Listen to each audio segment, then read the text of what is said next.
Bonjour, nous sommes dans cette série sur les 5 histoires les plus connues de la Bible. On a vu ensemble le lundi de Pâques, on a parlé de la résurrection du Seigneur Jésus-Christ. Hier, on a lu l'histoire et le récit de la création. Et aujourd'hui, le troisième récit, l'un des récits les plus connus de la Bible, c'est certainement celui de l'arche de Noé. Donc cette semaine, on lit des textes un peu plus longs, mais c'est important de revenir aussi à ces passages que nous connaissons, ou peut-être que parfois, on les connaît tellement bien qu'on ne les a pas lus depuis très longtemps. Alors dans Genèse au chapitre 6, au verset 6, il est écrit « L'Éternel regretta d'avoir fait l'homme sur la terre, et son cœur fut affligé.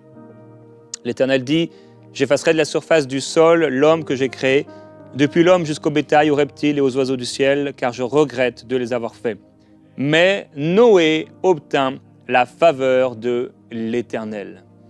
Quelle grâce de savoir que nous avons reçu la faveur de Dieu. Dieu t'a choisi, Dieu t'a désiré. Mon frère, ma sœur, si tu appartiens au Seigneur, tu peux être assuré que Dieu t'a aimé. Dieu a voulu te sauver, Dieu a voulu te racheter. Quelle grâce! Et en cette journée, on peut être reconnaissant à Dieu parce que notre nom a été inscrit dans le livre de vie. Mon frère, ma sœur, réalises-tu que tu as obtenu la faveur de l'Éternel? Tu as obtenu la faveur de Dieu.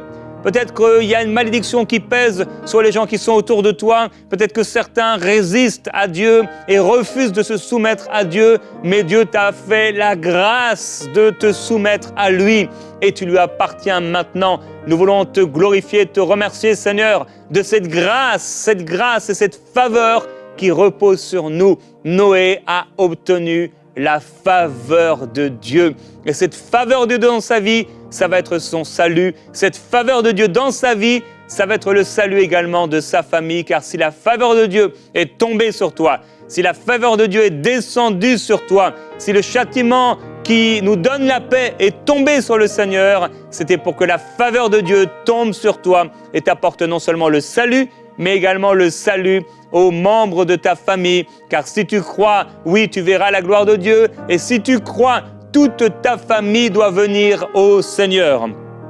Voici la postérité de Noé. Noé était un homme juste et intègre parmi ses contemporains. Noé marchait avec Dieu. Et c'est certainement parce qu'il marchait avec Dieu qu'il a reçu cette faveur. Noé engendra 3 fils, Sem, Cham et Japheth. La terre était corrompue devant Dieu, la terre était pleine de violence. Dieu vit que la terre était corrompue, car toute chair avait une conduite corrompue sur la terre. Alors Dieu dit à Noé, j'ai décidé de mettre fin à tous les êtres vivants, car la terre est pleine de violence à cause d'eux. Je vais donc les détruire avec la terre. Fais-toi une arche de bois, de gopher. Tu disposeras cette arche en cellules, et tu la couvriras d'un enduit en dedans et en dehors. Tu la feras comme suit, l'arche aura 300 coudées de longueur, 50 coudées de largeur et 30 coudées de hauteur. Tu feras à l'arche une ouverture d'une coudée disposée tout en haut. Tu placeras la porte de l'arche sur le côté. Et tu feras un étage inférieur, un second et un troisième. Et quant à moi, je vais faire venir le déluge sur la terre pour détruire toute chair qui sous le ciel a souffle de vie. Tout ce qui est sur la terre périra. Mais avec toi, j'établirai mon alliance. Tu entreras dans l'arche avec tes fils, ta femme et tes belles filles. Tu feras aussi entrer dans l'arche 2 animaux de chaque espèce vivante pour qu'ils survivent avec toi. Tu prendras un mâle et une femelle, un couple de chaque espèce, oiseaux, bétail, reptiles du sol, viendra vers toi afin de survivre. Et toi, prends de tous les aliments que l'on mange et fais-en des provisions auprès de toi pour que cela te serve de nourriture ainsi qu'à eux. C'est ce que fit Noé. Il agit en tout point comme Dieu le lui avait ordonné. Waouh, quel appel particulier! Nous avons vu hier que nous avons été créés pour un but. Les buts sont des buts différents, même s'il y a peut-être une mission qui se ressemble. Dieu a des façons de faire et des particularités qui lui sont propres à chacun, à chaque personne, à chaque place que le Seigneur donne dans son corps. Des particularités, des appels particuliers, des appels différents. L'appel de Noé, c'était de construire cette arche. Quelle folie pour cet homme de construire cette arche. Alors certains croient que jusque-là, il n'avait jamais plu, mais que c'était ce qui est écrit dans Genèse chapitre 2, la vapeur qui s'élevait et qui arrosait le jardin. Quoi qu'il en soit, les gens n'ont pas cru au déluge qui allait arriver Et la parole de Dieu, le Nouveau Testament, va appeler Noé comme étant le prédicateur de la justice. Il s'est mis à prêcher l'Évangile aux gens de sa génération, et ces gens de cette génération n'ont pas cru en son message, ils n'ont pas cru en son évangile. C'était un évangile, c'était une bonne nouvelle, car Dieu certainement aurait pu racheter tous ceux qui seraient venus à lui par la repentance d'un cœur repentant et qui auraient changé de vie. Mais ils n'ont pas voulu changer de vie, et on a vu lundi que le Seigneur, par sa résurrection, nous a donné cette puissance de résurrection, cet esprit de résurrection qui vit en nous.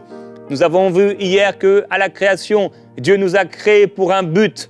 Et alors qu'il nous avait créés et appelés à dominer sur tous les éléments de la terre, sur tout ce qui rampe sur la terre, y compris celui qui a pris cette apparence de serpent, eh bien, à la croix, il nous a redonné l'autorité pouvant dominer à nouveau sur tous les éléments de la terre pour accomplir le but de Dieu.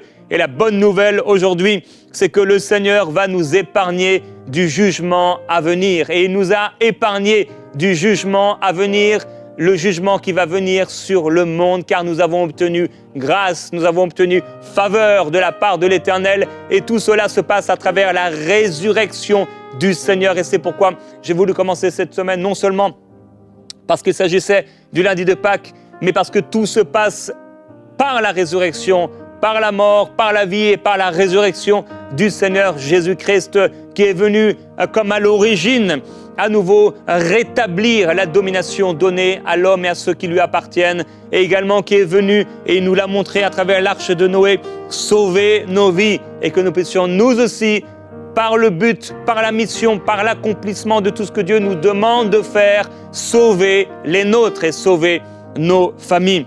Alors il a accompli ce que le Seigneur lui a demandé de faire, et en fait il va passer plusieurs dizaines d'années à construire cette arche. Quelle fidélité, quelle persévérance. C'est ce message de l'arche de Noé. Il porte plusieurs messages en lui-même, mais l'un de ces messages, c'est que Dieu nous appelle à la persévérance et à la patience. Mon frère, ma sœur, il faut de la patience. Je l'ai dit hier, il y a eu 7 jours. Il y a eu donc plusieurs jours. Et parfois, nous n'aimons pas les phases, nous n'aimons pas les étapes, nous n'aimons pas les jours et les saisons. Nous voulons que tout aille tout de suite, que tout aille vite. Nous voulons tout de suite recevoir exactement le fruit. Mais avant de pouvoir manger le fruit, avant même de pouvoir voir le fruit, eh bien, il faut planter la semence. Cela prend du temps et Dieu l'a voulu ainsi. Et on peut être étonné de ce que Dieu, qui peut faire tout ce qu'il veut, il a voulu quand même garder un couple de chaque espèce qu'il avait créé. Et il aurait pu à nouveau créer tous ces animaux, mais Dieu n'a pas voulu perdre ce qu'il avait créé. Il ne fallait que rien ne se perde. Et également, il va dire à Noé de prendre donc tout ce dont il avait besoin, toute la nourriture dont il avait besoin pendant ce grand voyage. Et on peut se dire là encore, mais Dieu aurait pu peut-être donner la force à Noé de multiplier le peu qu'il avait pris dans l'arche de Noé. Peut-être ces choses se sont passées, je ne le pense pas, mais cela aurait pu se passer, Dieu aurait pu le faire. Mais non, il a fallu que Noé prenne la nourriture dont ils auraient besoin. Et c'est comme ça que Dieu agit. Il agit dans le surnaturel, il agit avec des choses naturelles, et c'est l'équilibre auquel nous sommes appelés à vivre. Il y a des choses que Dieu fait, c'est surnaturel, mais il y a aussi la part de l'homme. Et Dieu nous fait participer à sa royauté, Dieu nous fait participer à sa gloire. Et Dieu nous permet d'apporter un peu de ce que nous avons. Nous avons des choses dont nous devons nous occuper. Il y avait le jardin qui était là, l'homme avait été planté là dans le jardin d'Éden et il devait le garder et il devait le cultiver. Dieu ne fera pas tout pour nous, même si on peut dire en effet, il a fait tout pour nous concernant notre salut. Mais même là, même si c'est lui qui s'est approché de nous, eh bien, on a dû se repentir, on a dû lui offrir notre cœur, on a dû lui ouvrir notre cœur. Et la bonne nouvelle, c'est que Noé va agir en tout point comme Dieu le lui avait ordonné. Et c'est surnaturel de voir que ce n'est pas Noé qui a dû courir derrière l'hippopotame, ce n'est pas Noé qui a dû courir derrière la girafe, ce n'est pas Noé qui a dû essayer d'attraper avec un filet l'oiseau, le papillon, mais c'est un couple de chaque espèce qui est venu surnaturellement. Et Noé a vu, et il a vu ces animaux venir dans l'arche vers certainement les derniers moments avant que le déluge arrive. Et j'imagine les hommes et les femmes à cette époque-là, et ils ont résisté, leur cœur s'était endurci. Ils étaient dans toutes sortes de pratiques idolâtres et ils ont endurci leur cœur par rapport à Dieu. Et ils vivaient, et Jésus parle de ces gens qui vivaient pour le boire et pour le manger et qui ne s'apercevaient pas et qui ne croyaient pas ce qui allait arriver. De la même manière, comme un filet, comme le filet de l'oiseleur sur le monde, lorsque Jésus-Christ reviendra, eh bien, beaucoup seront étonnés, beaucoup seront surpris. Ils se mariaient, ils faisaient des enfants, ils se nourrissaient, ils faisaient la fête. Ainsi, le Seigneur Jésus décrit ce qui était fait à l'époque de Noé et ce qui arrivera lors de son retour. Et j'imagine quand même qu'ils ont dû voir, même si c'était discret parce qu'il ne s'agissait que d'un couple, mais quand même, s'ils avaient regardé un peu l'arche, s'ils avaient porté les yeux sur cette arche que cet homme fou était en train de construire, fou selon ce monde, ils auraient quand même dû voir un couple de girafes arriver, un couple d'éléphants arriver, un couple de tigres arriver, et voir que le tigre ne mangeait pas le chevreuil, un couple de chevreuils arriver, voir que le serpent ne mangeait pas la souris, et les voir entrer, les uns après les autres. S'ils avaient juste regardé, ils auraient pu voir qu'il y a quelque chose de surnaturel, que le message que cet homme était en train de donner était vrai et réel. Mais leur cœur était tellement dur que non seulement s'ils avaient vu, ils n'auraient pas cru quand même, mais également ils n'ont pas porté leurs yeux sur ce qui était en train de se passer devant eux. Jésus dira aux gens de sa génération, vous pouvez discerner le temps qu'il va faire demain, mais vous ne savez pas discerner les saisons de Dieu. Tout dans la création, et nous l'avons vu hier, raconte la gloire de Dieu. Toute l'œuvre de notre Seigneur raconte la gloire de Dieu.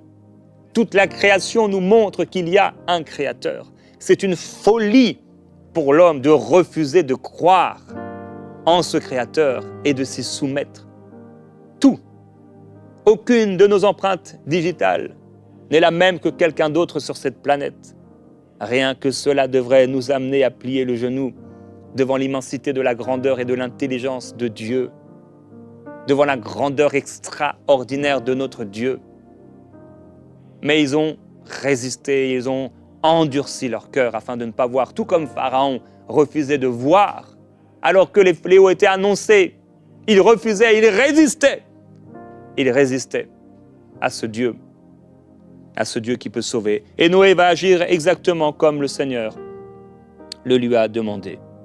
L'Éternel dit à Noé, entre dans l'arche, toi et toute ta famille, car j'ai vu que devant moi tu es juste parmi tes contemporains.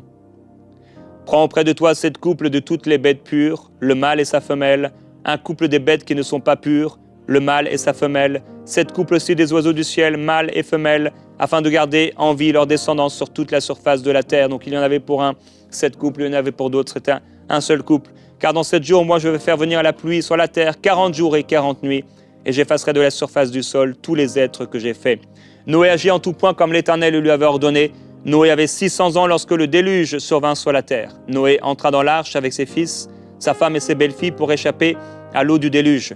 D'entre les bêtes pures et les bêtes qui ne sont pas pures, les oiseaux et tout ce qui rampe sur le sol, il entra dans l'arche auprès de Noé des couples, un mâle et une femelle, comme Dieu l'avait ordonné à Noé. 7 jours après, les eaux du déluge vinrent sur la terre, l'an 600 de la vie de Noé, le 2e mois, le 17e jour du mois. En ce jour-là, toutes les sources du grand abîme jaillirent et les écluses du ciel s'ouvrirent. Il y eut de la pluie sur la terre 40 jours et 40 nuits, bien sûr, qui nous font référence aux 40 jours et 40 nuits de Moïse sur la montagne, aux 40 jours de Jésus dans le désert.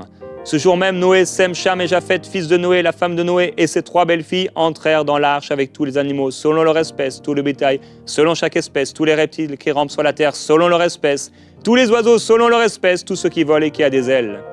Il entra dans l'arche auprès de Noé des couples de toute chair, ayant souffle de vie. Il en entra mâle et femelle de toute chair, comme Dieu l'avait ordonné à Noé.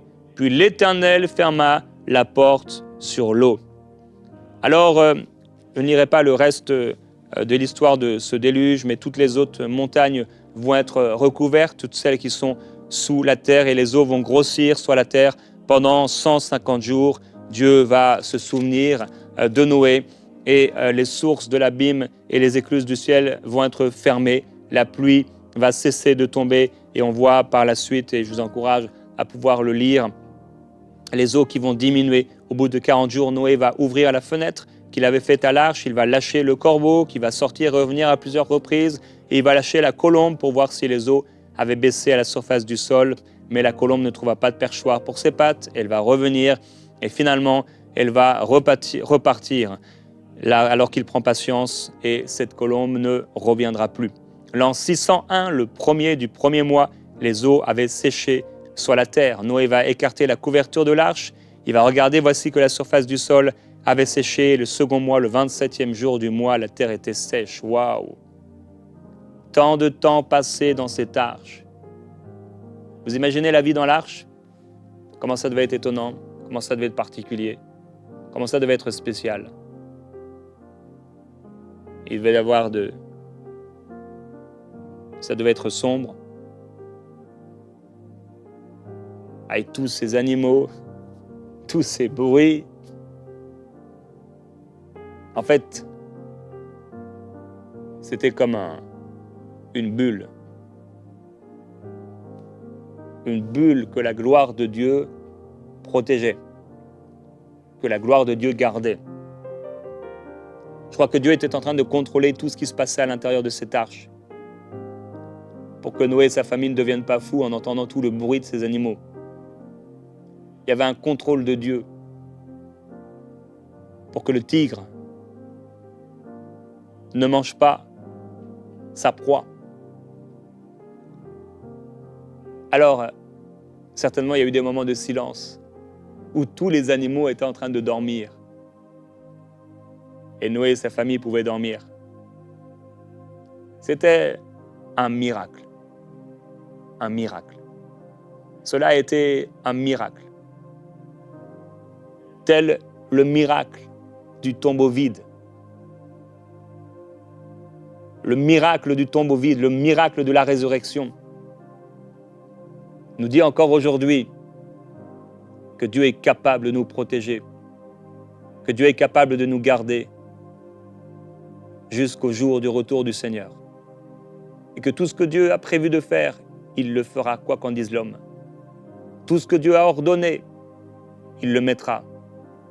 Il l'accomplira. Tout s'accomplira parfaitement, comme le Seigneur l'a voulu. Personne ne pourra l'en empêcher. Et quand ils sont entrés dans cette arche, la pluie a commencé à détruire tous les habitants de la terre. De la même manière, les fléaux annoncés à l'avance dans le livre de l'Apocalypse arriveront sur le monde, comme une femme qui gémit, au point où les hommes crieront au rocher de tomber sur eux et ils ne trouveront la mort. Dans des souffrances terribles, ils résisteront encore à Dieu, ils insulteront le Dieu du ciel.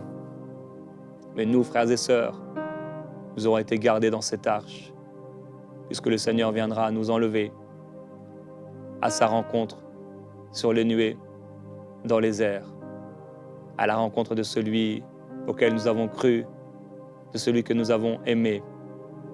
La faveur de Dieu est tombée sur toi. Tu as trouvé grâce aux yeux de Dieu. Et c'est pourquoi les apôtres pouvaient dire que le temps présent, les souffrances du temps présent ne sont rien comparées à la gloire à venir. Frère, ma sœur, les souffrances du temps présent, toutes les fois où on se plaint, toutes les fois où on est triste, toutes les fois où on est découragé, ces choses ne devraient pas enlever notre joie. Ce découragement ne devrait pas venir sur nous, cette tristesse ne devrait pas nous envelopper. Mais la joie du Seigneur est notre force.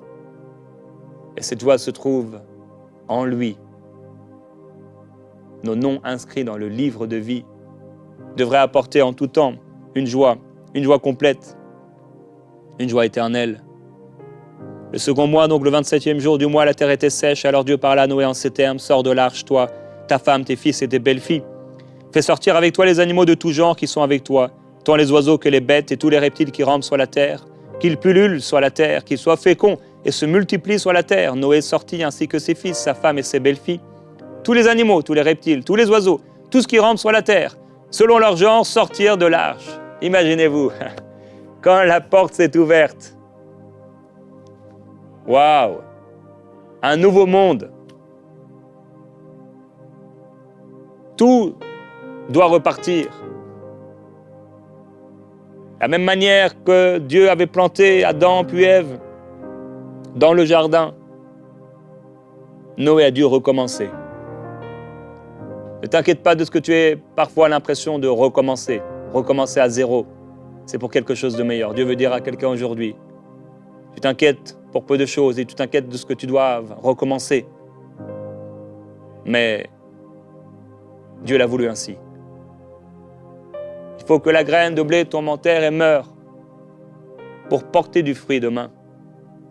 Ne t'inquiète pas de ce que tu dois recommencer, car le Seigneur est avec toi pour construire et créer quelque chose de meilleur. Ne te dis pas que les jours d'autrefois étaient meilleurs que ceux d'aujourd'hui, parce que Dieu assurément est à l'œuvre dans ta vie. Noé bâtit un autel à l'Éternel. Il prit de toutes les bêtes pures et de tous les oiseaux purs, et il offrit des holocaustes sur l'autel. L'Éternel sentit une odeur agréable, et l'Éternel dit en son cœur, je ne maudirai plus le sol à cause de l'homme, parce que le cœur de l'homme est disposé au mal dès sa jeunesse. Et je ne frapperai plus tout ce qui est vivant comme je l'ai fait. Tant que la terre subsistera, les semailles et les moissons, le froid et la chaleur, l'été et l'hiver, le jour et la nuit ne cesseront pas. Dieu bénit Noé ainsi que ses fils et leur dit, soyez féconds, multipliez-vous et remplissez la terre. Et c'est ici qu'il va donner également aux hommes la possibilité de manger non seulement les légumes et les végétaux, mais les animaux qui sont sur la terre et dans l'eau. Mon frère, ma sœur, tu as trouvé grâce et faveur de la part de ton Dieu. Et j'aimerais qu'on puisse prier ensemble aujourd'hui et que tu puisses être reconnaissant au Seigneur pour la faveur qu'il t'a donnée de le connaître, de lui appartenir. Nous voulons te dire merci pour cette faveur qui est descendue sur nous. À travers l'histoire de l'arche de Noé, tu viens nous montrer comment tu peux choisir un homme, le protéger et le garder. À travers l'histoire de l'arche de Noé, tu viens nous montrer la puissance extraordinaire que tu as sur tous les éléments de la nature. À travers l'histoire de l'arche de Noé, tu viens nous montrer comment tu es capable de tout et que rien ne peut t'arrêter. À travers l'histoire de l'arche de Noé, tu viens nous montrer la différence qu'il y a entre les hommes qui se soumettent à toi et qui t'obéissent et ceux qui résistent. Les uns pour la mort, les autres pour la vie.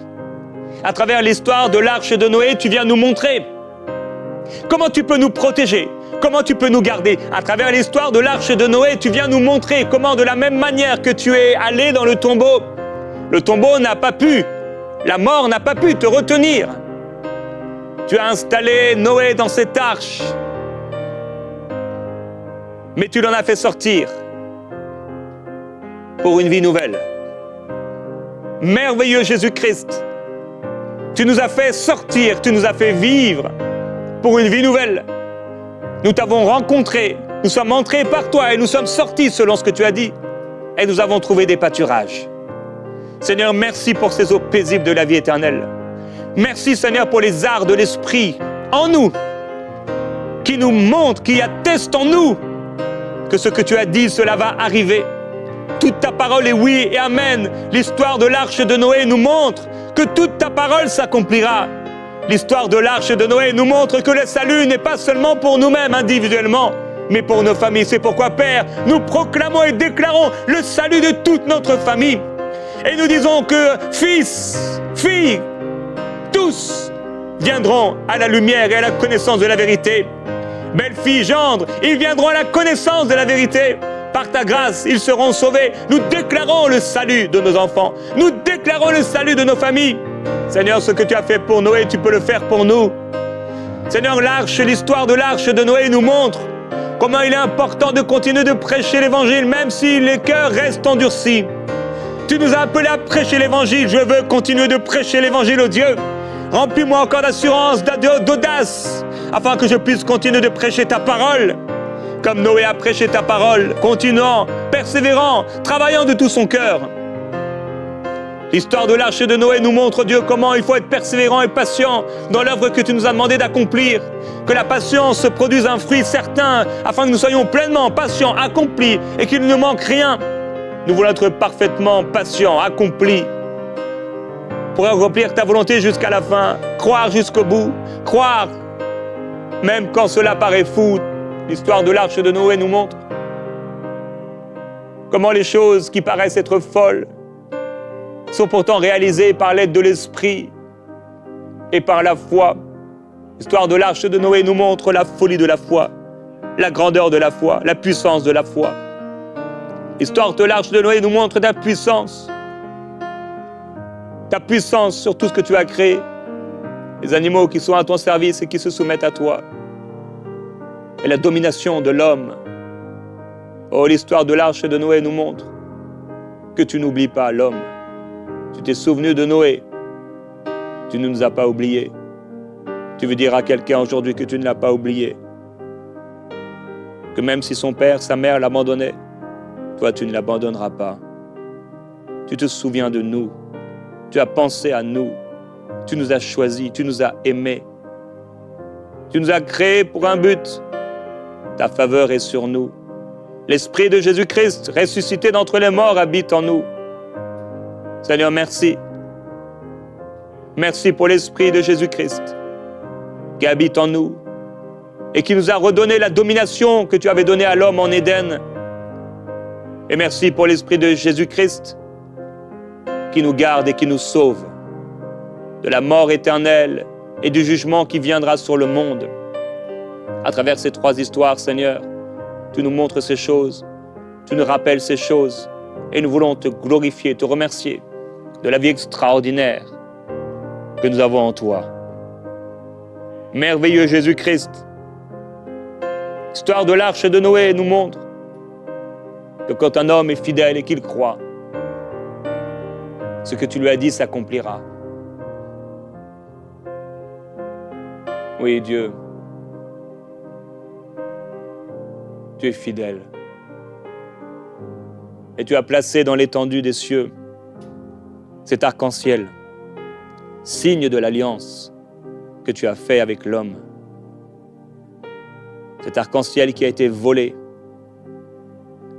qu'on a voulu voler par ceux qui résistent, par ceux qui sont rebelles, par ceux qui, comme à l'époque et dans la génération de Noé, se corrompent au mal. Cet arc-en-ciel, c'est le tien. C'est toi qui l'as créé. Et il vient encore nous dire aujourd'hui que tu ne nous as pas oubliés, que tu as fait alliance avec nous, et pour cela nous te glorifions, Seigneur, pour l'alliance faite avec nous. Nous avons trouvé ta faveur, nous avons trouvé ta grâce, et nous te disons merci pour cette grâce. La grâce extraordinaire d'être appelé enfant de Dieu. La grâce extraordinaire d'être sauvé. Merci pour le salut, Seigneur. Merci pour la vie éternelle. Merci parce que même au milieu de ce monde, même au milieu du déluge, nos cœurs sont semblables à cette arche où ta gloire se manifeste. Le surnaturel agit. Tu es bon, Seigneur. Nous continuerons à bâtir des autels comme Noé a bâti. Nous continuerons à être nous-mêmes l'autel, le sacrifice, l'offrande qui t'est agréable. Qu'il en soit ainsi, au nom de Jésus-Christ, jusqu'à la fin. Amen. Dans les Saintes Écritures, Dieu déclare que le Messie viendrait pour être le sauveur du monde. La vie de Jésus prouve qu'il est bien celui dont les prophètes avaient parlé. Ésaïe a prophétisé que la Vierge deviendrait enceinte et qu'elle enfanterait un fils. Des siècles plus tard, la naissance de Jésus accomplissait cette prophétie.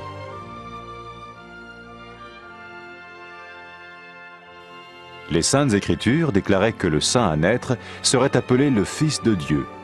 Cela signifiait que Jésus serait le Fils de Dieu au sens spirituel et non au sens physique. Nous le voyons par sa manière de vivre.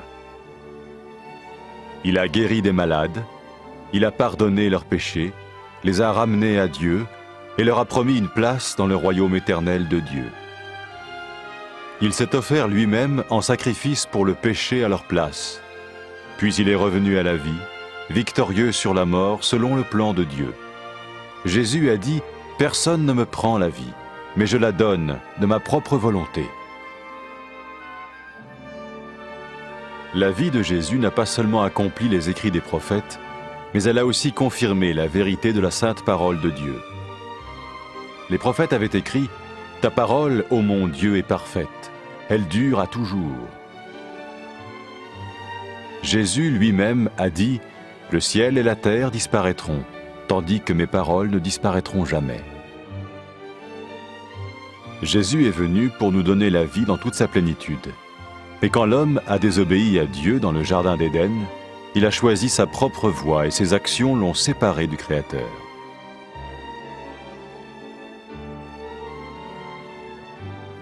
Les Saintes Écritures déclarent que tous sont péchés et que le salaire que paye le péché, c'est la mort. Il s'agit de la mort spirituelle, éternelle séparation d'avec Dieu. Mais tout comme Dieu a donné un bélier pour qu'il meure à la place du fils d'Abraham, ainsi il a envoyé Jésus, le Messie, mourir à notre place. Sa vie, sa mort et sa résurrection restaurent la relation entre Dieu et tous ceux qui mettent leur confiance en lui. Maintenant, non seulement Jésus pardonne les péchés de ceux qui le suivent, mais il les sauve aussi du jugement éternel de Dieu. Ils sont sûrs d'aller au paradis et de vivre avec lui pour toujours. C'est cette vie et cette liberté de la culpabilité et du pouvoir du péché que Jésus offre à chacun aujourd'hui. Cela ne veut pas dire suivre une religion, mais choisir d'avoir foi en Jésus qui dit « Je me tiens à la porte et je frappe. Si quelqu'un entend ma voix et ouvre la porte, j'entrerai chez lui. » Cela veut dire se tourner vers Dieu et croire que Jésus vient dans nos vies pardonner nos péchés et nous rendre tels qu'il veut que nous soyons. Il ne suffit pas d'approuver intellectuellement ce qu'il dit, ni de vivre une expérience émotionnelle. Nous le recevons par grâce, au moyen de la foi, par un acte de notre volonté. Lorsque quelqu'un est prêt à suivre Jésus le Messie, il peut lui parler par une simple prière. Vous sentez un soutien, vous sentez que votre vie n'est pas une vie normale. Vous sentez que vous êtes porté. C'est gratuit. Il ne vous demande rien. Il vous demande juste d'ouvrir votre cœur et d'oser croire en lui. Osez croire. On ne demande ni d'argent. On vous demande pas une souffrance particulière. On vous dit faites confiance et croyez. Essayez. Vous n'avez rien à perdre. Essayez. J'ai essayé. Ça fait plus de 20 ans que je suis dedans. Et je ne repartirai pour rien au monde. Aucun milliard au monde ne me fera changer d'avis et me séparer de lui. Impossible. Donc, osez Jésus avant qu'il soit trop tard. Osez. Ne le faites pas demain. Faites-le maintenant. Et quand la fin de votre vie arrivera, parce qu'elle arrivera pour tout le monde, pour moi et pour les personnes qui me regardent, ou même pour les personnes qui sont derrière cette caméra, au moins vous serez sûr que vous partez avec celui qui vous a donné une nouvelle vie. Cette vie peut commencer maintenant, dès que vous l'acceptez, et cette vie continuera après que la mort soit venue. La mort n'est qu'un passage pour une autre vie beaucoup plus belle. Mais vous avez la possibilité d'oser cette nouvelle vie maintenant, tout de suite. Faites-le maintenant, tout de suite. N'attendez pas demain, ni après-demain. Faites-le maintenant, tout de suite. Prenez 1 minute et faites-le. Je vous en prie, vous ne serez pas déçus.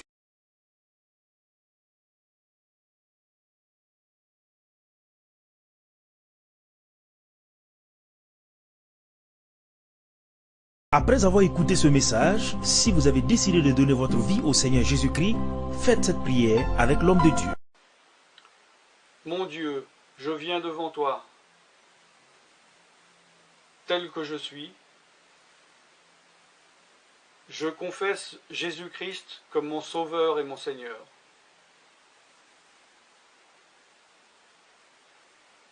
Je crois qu'il est mort sur la croix pour mes péchés, qu'il a porté ma condamnation. Il a porté mes péchés et mes maladies. que Jésus-Christ est le roi des rois et le Seigneur des seigneurs, qu'il est le Fils de Dieu, qu'il est maintenant ressuscité et assis à la droite du Père. Et il prie maintenant pour moi.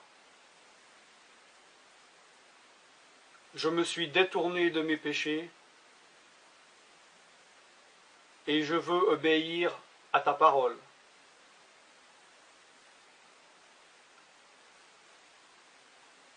Je viens à toi en te demandant, mon Dieu, de me donner ton Esprit Saint.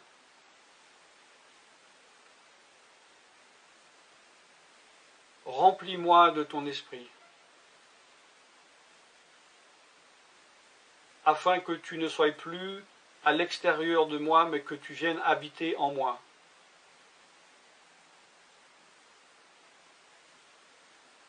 Et que je devienne ton temple. Esprit de Dieu, viens habiter en moi. Purifie-moi, lave-moi, sanctifie-moi, rends-moi pur, transforme-moi à l'image de Dieu. Je te remercie car je crois que tu m'as donné ton esprit, car tu ne mens pas. Et tu as dit dans ta parole que tu donnes à celui qui te demande. Je fais cette prière au nom de Jésus-Christ. Amen.